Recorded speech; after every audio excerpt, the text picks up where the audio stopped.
Hello everyone, welcome back to my channel guys. और मैं हूं आपकी डाइट और न्यूट्रिशन एक्सपर्ट मधुलिका। आज हम बात करेंगे थायराइड हेल्थ को सपोर्ट करने के लिए कौन कौन से vitamins, minerals, trace minerals, antioxidant and fatty acids होते हैं और उनसे रिलेटेड कौन कौन से फूड आइटम्स होते हैं। ऑफ कोर्स वेजिटेरियन में कौन से होते हैं, नॉन वेजिटेरियन में कौन से होते हैं, उन सब के बारे में भी हम इस वीडियो में बात करेंगे। थायराइड हेल्थ को सपोर्ट करने के लिए अगर आप सप्लीमेंट का सहारा लेते हैं तो भी आप इस वीडियो को अगर पूरा देखेंगे तो आप जानेंगे कि आपकी किचन में ही, आपके पास ही ऐसे फूड आइटम्स हैं जिनको आप अगर एक हेल्दी वे में अपनी डाइट के अंदर इंक्लूड करते हैं और अगर एक हेल्दी लाइफ स्टाइल को फॉलो करते हैं, अपने ईटिंग पैटर्न को, अपने ईटिंग हैबिट्स को अगर आप अच्छा बनाते हैं और इन फूड आइटम्स को अपनी डाइट के अंदर इंक्लूड करते हैं। ऑफकोर्स सिम्टम्स के अकॉर्डिंग भी बहुत ज़रूरी है जानना। जब भी हम थायराइड की बात करते हैं सो कॉल्ड, तो एक चीज़ आप हमेशा ध्यान रखिए कि ऐसा नहीं है कि आपका TSH हाई है दैट मीन्स आपको थायराइड है। थायराइड होना मतलब अगर आपके ग्लैंड में कोई प्रॉब्लम है तो हम कह सकते हैं कि हाँ थायराइड की समस्या है। अगर आपको ऑटो इम्यून है तो वो ऑटो इम्यून होता है, उसमें भी थायराइड के ग्लैंड डैमेज हो रहा है या कोई प्रॉब्लम हो रही है।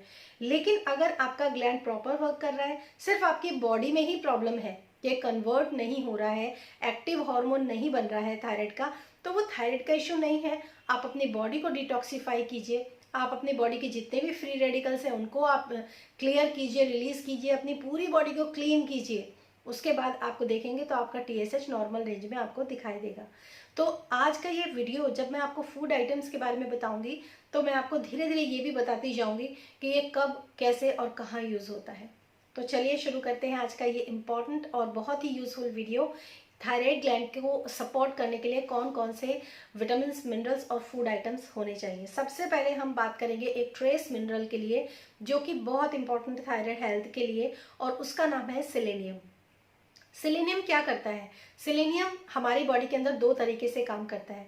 सबसे पहला काम जो होता है, डी आयोडोनाइजिंग एक एंजाइम होता है जो कि सेलेनियम के अंदर, सेलेनियम के साथ सिंथेसाइज होता है और बहुत सपोर्ट करता है हमारे थायराइड हेल्थ के लिए। और दूसरा सबसे बड़ा काम क्या करता है? जिन लोगों को ऑटो इम्यून होता है, अगर आप मेरे प्रीवियस वीडियो देखेंगे तो आपको पता चल जाएगा ऑटो इम्यून क्या होता है, जिसमें हमारे एंटीबॉडीज जो होते हैं वो हमारे ग्लैंड पर, पूरी बॉडी पर अटैक करते हैं। तो वो ग्लैंड पर अटैक करने के बाद जो डैमेज होता है ना, उस डैमेज को रोकने के लिए भी आपको सेलेनियम जो होता है वो बहुत हेल्प करता है। अब सेलेनियम किन किन चीज़ों में पाया जाता है? पॉइंट, सबसे पहला जो पॉइंट है वो सेलेनियम पाया जाता है आपके ब्राज़ील नट में। अब ब्राज़ील नट लोग लेते हैं, मुझे मालूम है काफ़ी सारे लोग ब्राज़ील नट लेते हैं। मेरे पास जो पर्सनल एनरोलमेंट होता है मैं उनको भी समटाइम्स ब्राज़ील नट प्रिस्क्राइब करती हूँ, कंडीशंस के अकॉर्डिंग कि आपको प्रॉब्लम क्या है। ज़रूरी नहीं है कि आपके ग्लैंड में ही प्रॉब्लम हो। जब एक काउंसलिंग होती है, एक सेशन होता है, उसमें डिटेल्स निकल कर आती हैं। आप प्लीज़ इस वक्त एनरोल मत कीजिएगा क्योंकि दिसंबर जनवरी तक सारे एनरोलमेंट्स बिल्कुल बंद है। तो अभी मैं आपको बताती हूँ कि जब भी ऐसा कुछ होता है कि लगता है कि आपके ग्लैंड में प्रॉब्लम है या फिर आपकी बॉडी के अंदर प्रॉब्लम है, उससे पता चलता है कि आपको सेलेनियम के लिए अलग से आपको कोई सप्लीमेंट या फिर कोई फूड आइटम अपनी डाइट के अंदर इंक्लूड करना है। तो हम बात करते हैं ब्राज़ील नट की। अब ब्राज़ील नट जो होता है ब्राज़ील से इंपोर्ट होता है, तो कई काफ़ी टाइम लगता है, फ्लाइट से तो आता नहीं है, शिप्स के थ्रू आता है। तो आप में से जिन लोगों ने आज तक ब्राज़ील नट को मंगवाया होगा, उसको खोला होगा, तो कई बार मैंने खुद भी पर्सनली इस चीज़ को फील किया है कि उसके अंदर ना ऑक्सीडाइज हो जाता है, वो समटाइम रैंसेड हो जाता है वो, मतलब उसके अंदर जो ऑयल्स होते हैं ना उसमें अजीब सी स्मेल आती है। तो ऐसा ब्राज़ील नट आप इंक्लूड ना करें अपनी डाइट के अंदर अगर आपको फ्रेश मिलता है। आजकल मेरे को मालूम है, मेरे पास बॉम्बे के भी काफ़ी क्लाइंट्स हैं, तो बॉम्बे में जो लोग रहते हैं वो कहते हैं कि यहाँ पर तो नॉर्मली मार्केट में भी ब्राज़ील नट मिल जाता है। तो वो फ्रेश ब्राज़ील नट, अब मुझे नहीं पता वो कहाँ से आता है, लेकिन फ्रेश होता है तो वो लोग इंक्लूड कर लेते हैं डाइट में। तो आप कभी भी ब्राज़ील नट को यूज़ करते हैं, उसकी पॉलिथीन को खोलते हैं, देखिए उसमें रैंसिडिटी की स्मेल तो नहीं आ रही है, ऐसा तो नहीं लग रहा है कि वो जो सीड्स हैं वो ख़राब हो गए हैं। इस चीज़ का ध्यान रखिए। सेकंड सोर्स जो आता है ब्राज़ील नट का, हालांकि एक वर्ल्ड का बेस्ट सोर्स है ब्राज़ील नट, लेकिन और भी चीज़ें हैं जैसे आलू होता है, एग होता है, मशरूम होता है, इन सब चीज़ों में भी सेलेनियम पाया जाता है। तो सेलेनियम को अगर आप अपनी डाइट में इंक्लूड करना चाहते हैं, ऐसा नहीं है कि बहुत आप हैवी शेवी कोई फूड आइटम ही इंक्लूड करें तभी आपकी बॉडी के अंदर सेलेनियम फुलफिल होगा। आप नॉर्मल भी अगर एग्स हैं, आलू है या फिर मशरूम है, ऐसी बहुत सारी चीज़ें हैं जो सेलेनियम रिच है, अगर आप एक हेल्दी लाइफस्टाइल के साथ, हेल्दी हैबिट के साथ इन चीज़ों को इंक्लूड करते हैं तो आयोडीन की डिफिशिएंसी कंप्लीट हो जाती है आपकी, सेलेनियम की डिफिशिएंसी कंप्लीट हो जाती है आपकी बॉडी के अंदर। अगर आपको ये भी मैं इसमें थोड़ा सा आपको बताना चाहूँगी, हालांकि ये वीडियो थोड़ा सा लंबा हो जाएगा बट एक्सप्लेन करना मेरी आदत है, ताकि आप में से कोई लोग भी मिसगाइड ना हो और मिसअंडरस्टैंडिंग ना करें किसी चीज़ को। अगर आपको ग्लैंड संबंधित समस्या है, अगर आपको ग्वाइटर फूला हुआ है, स्वेलिंग है, दर्द है, ऐसा कुछ है, तो ही आप इस सेलेनियम का सप्लीमेंट यूज़ करें। अदरवाइज ओवरडोज या इसकी जो टॉक्सिसिटी होती है ना, वो भी आपको बहुत नुकसान दे सकती है। तो मेक श्योर कीजिए किसी भी चीज़ का सप्लीमेंट लेने से पहले गूगल पे जाके सर्च कीजिए कि उससे रिलेटेड फूड आइटम्स जो है वो कौन कौन से हैं जो आप ले सकते हैं, और नॉर्मली आपको वो सब मार्केट में मिलते हैं तो आप उनको इंक्लूड कीजिए। दूसरी चीज़ जो आती है वो आती है आयोडीन। आयोडीन बहुत इंपॉर्टेंट होता है। T4 से T3 में कन्वर्जन के लिए आयोडीन बहुत इंपॉर्टेंट होता है। अगर आपको हाइपोथायराइड है और आपको लगता है कि आपका TSH जो है वो काफ़ी हाई आ रहा है, उस समय पर आप आयोडीन रिच फूड भी अपनी डाइट के अंदर इंक्लूड कीजिए। आयोडाइज्ड सॉल्ट बहुत अच्छा होता है लेकिन वो प्रोसेस्ड होता है, थोड़ा सा सोच समझ कर लेना चाहिए। आयोडीन जो होता है सीवीड्स, एक वेजिटेरियन सोर्स है सीवीड्स, इसका सप्लीमेंट भी मिलता है और आपको नॉर्मली पाउडर की फॉर्म में भी सीवीड मिल जाता है। अगर आपको वो मिलता है तो वो आप अपनी स्मूदीज़ वगैरह में यूज़ कर सकते हैं कुछ दिन, उससे आपको काफ़ी हेल्प मिलेगा। इसके अलावा आयोडीन आपको दालों में मिलता है, एग्स के अंदर भी मिलता है और आलू के अंदर भी आपको मिलता है। तो इसका आप थोड़ा सा ध्यान रखिए और आयोडीन को अपनी जब भी आप डाइट में इंक्लूड करते हैं और सप्लीमेंट की फॉर्म में जब भी इंक्लूड करते हैं तो बहुत सोच समझकर आपको, और अगर आप हाइपर थायराइड के पेशेंट हैं तब तो आपको बिल्कुल भी आयोडीन का कोई सप्लीमेंट अपनी डाइट में इंक्लूड नहीं करना चाहिए। सिर्फ नॉर्मल डाइट के साथ ही आपको मूव ऑन करना चाहिए आगे, ताकि वो जो हाइपर एक्टिविटी है वो और ज़्यादा ना बढ़ जाए। तो इन चीज़ों का थोड़ा सा आप ध्यान रखिए। और जब मैंने सप्लीमेंट की बात की तो मैं एक बात और आपको बोलूँगी, अमेज़ॉन पे कुछ ऐसे सप्लीमेंट्स आपको देखने के लिए मिलेंगे जिसमें लिखा होगा it is very useful for hypo and hypothyroid patients, जबकि हाइपर थायराइड के पेशेंट्स में आयोडीन अगर आप एक्सेस में ले लेंगे, वैसे तो आयोडीन को थोड़ा सा रिस्ट्रिक्ट करना चाहिए क्योंकि ऑलरेडी ओवर एक्टिव है आपका ग्लैंड, अगर आपने उसको और आयोडीन दे दिया तो फिर वो एक्टिविटी और बढ़ जाएगी और ये एक ऐसी कंडीशन आ जाएगी जिसको कंट्रोल करना बड़ा मुश्किल हो जाता है, फिर आपको ऑपरेशन कराना पड़ता है या डिसएक्टिवेट करवाना पड़ता है अपने ग्लैंड को। सो बहुत ज़्यादा सोच समझ कर इन चीज़ों को इंक्लूड करना चाहिए। इसके बाद हम बात करेंगे कुछ फैटी एसिड्स के बारे में, omega 3 fatty acid specially. Omega 3 fatty acids हमारी बॉडी के अंदर क्यों इंपॉर्टेंट है?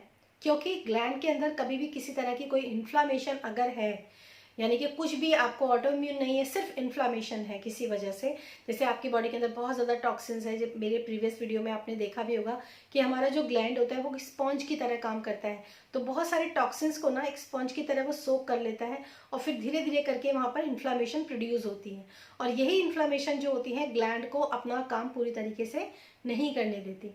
तो ओमेगा 3 फैटी एसिड्स को आप किस किस फॉर्म में ले सकते हैं, और इन्फ्लामेशन को ना सिर्फ अपने ग्लैंड से बल्कि अपनी ऑल ओवर बॉडी से भी आप उसको रिड्यूस कर सकते हैं।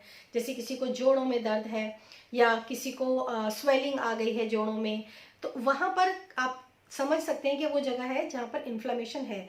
तो अगर आप उस समय पर ओमेगा 3 फैटी एसिड का कोई भी सोर्स लेते हैं, इधर यू आर वेजिटेरियन और नॉन वेजिटेरियन, दोनों के बारे में मैं बात करूंगी। वेजिटेरियन सोर्स के सबसे अच्छे फायदे ये होते हैं, उसमें डायरेक्ट ओमेगा 3 आपको मिलता है, उसमें कन्वर्ट नहीं होता।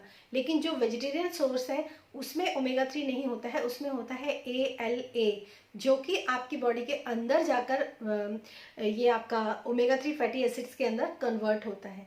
तो दोनों में, एक में डायरेक्ट होता है और एक में इनडायरेक्ट होता है। डायरेक्ट की जो सोर्सेज होते हैं वो होता है लॉबस्टर, ऑयस्टर्स या फिर सैल्मन ओमेगा 3। सैल्मन फिश जो होती है बहुत अच्छी होती है, लेकिन अच्छे पानी का ही सी फूड सोर्स जो होता है वो यूज़ करना चाहिए, वरना टॉक्सिन्स भी बहुत भर भर कर आपकी बॉडी के अंदर इन्वाइट हो जाएंगे।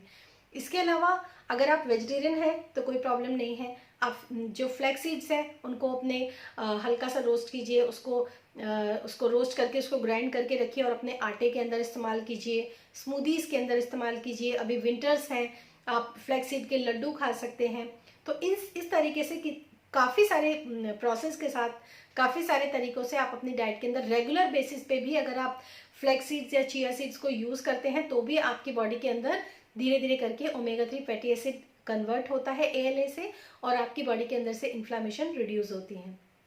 बाद हम बात करेंगे कुछ ग्रीन लीफी वेजिटेबल्स के बारे में, और ये टॉपिक बहुत इंपॉर्टेंट है ग्रीन लीफी वेजिटेबल्स का, क्योंकि इस समय पालक बहुत अच्छा आता है, क्रूसीफर वेजिटेबल्स बहुत अच्छी आती हैं विंटर्स में, लेकिन हम ये कहते हैं कि क्रूसीफर वेजिटेबल नहीं खानी चाहिए जिनको थायराइड होता है। जबकि न्यू रिसर्च जो अभी लेटेस्ट जो रिसर्च हुई है ना, उसमें बिल्कुल साफ बताया गया है कि अगर आपको थायराइड ग्लैंड से रिलेटेड प्रॉब्लम नहीं है, अगर आपको लिवर से रिलेटेड प्रॉब्लम है जिसमें कि आपका कन्वर्जन होता है T4 से T3 में, जो कि एक एक्टिव हार्मोन है, तो वो एक्टिव हार्मोन कन्वर्ट नहीं होता है अगर आपका लिवर जो है वो टॉक्सिनेटेड है, राइट।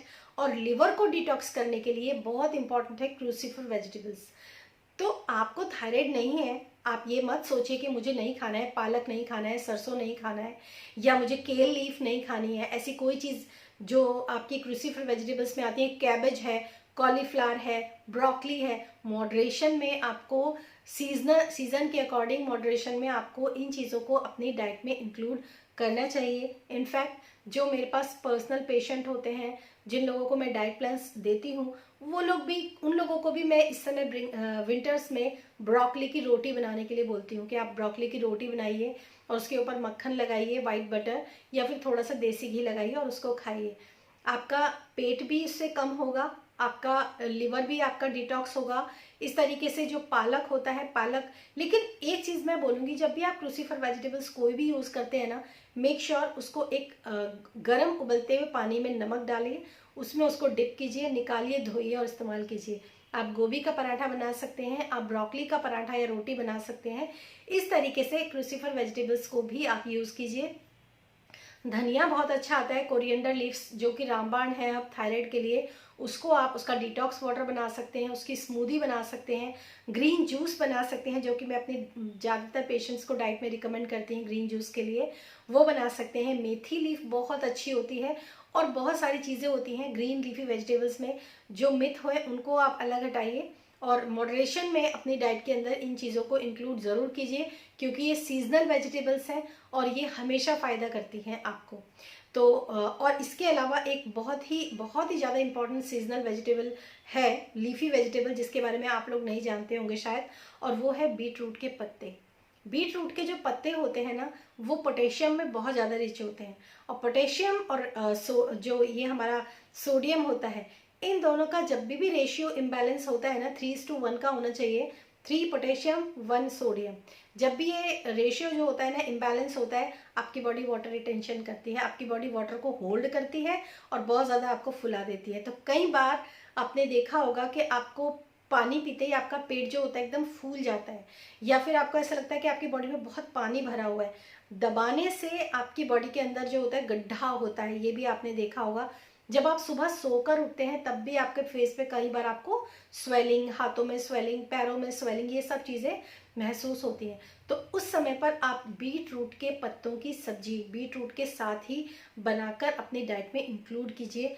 पोटेशियम और बीट रूट के पत्ते भी आप स्मूदी में भी यूज़ कर सकते हैं, सैलेड में भी यूज़ कर सकते हैं, उनको या आप यूज़ कीजिए। अपनी बॉडी के अंदर पोटेशियम की मात्रा को थोड़ा सा बढ़ाइए, और सोडियम जो होता है वो अपने आप रेशियो जो होता है उसका वो बैलेंस हो जाता है। तो ग्रीन लीफी वेजिटेबल्स को अपनी डाइट के अंदर ज़रूर इंक्लूड करना चाहिए। और इसके बाद हम सीड्स एंड नट्स की बात करेंगे तो आपके बादाम है, अखरोट बहुत अच्छा होता है। अगर हम बात करें काफ़ी सारे मतलब मैं किसी पर्टिकुलर नट्स एंड सीड्स की बात नहीं करूँगी, मैं कहती हूँ कि variety of seeds and nuts जो है हमें इस्तेमाल करने चाहिए। विंटर्स है तो आप उसको पंजरी के फॉर्म में ले सकते हैं, अगर समर्स है तो आप उसको सोक करके रात को आप मॉर्निंग में उसको ले सकते हैं। तो ये सारी चीज़ें जो है वो अपनी डाइट में इंक्लूड कीजिए। ये बहुत इंपॉर्टेंट वीडियो है गाइज। कई बार हम अननोइंगली कुछ चीज़ें ऐड करते हैं, पता नहीं होता, और कुछ चीज़ें हम अपनी डाइट से हटा देते हैं क्योंकि हमें पता नहीं होता। लेकिन सोच समझ कर देख कर आप अगर अपनी डाइट प्लान को बनाएंगे, उस पर फॉलो करेंगे, तो डेफिनेटली आपको रिजल्ट्स भी देखने के लिए मिलेंगे। आई होप ये वीडियो आपको पसंद आया होगा, यूज़फुल होगा। तो फिर मिलूंगी मैं आपको आपकी नेक्स्ट वीडियो में। तब तक के लिए हैप्पी रहिए, खुश रहिए। Bye bye and see you.